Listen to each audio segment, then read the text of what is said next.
Kawawa kanina yung mag-asawa eh. Yan sa amin sa crossing kanina. Bungad na bungad sa akin pagka galing kong kabilang bahay. Yan sa biyanan ko.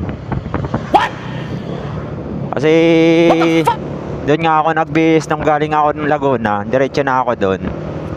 Eh naiwanan ko pala doon yung safety gear natin sa pantuhod.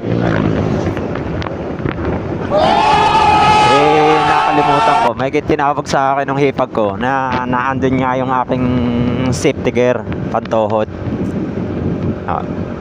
Pagbungad eh yung mag-asawa. Paano masabi? Ang lalim na kasi ng sa amin sa crossing ng ano ay Kalumanggin. So malalim.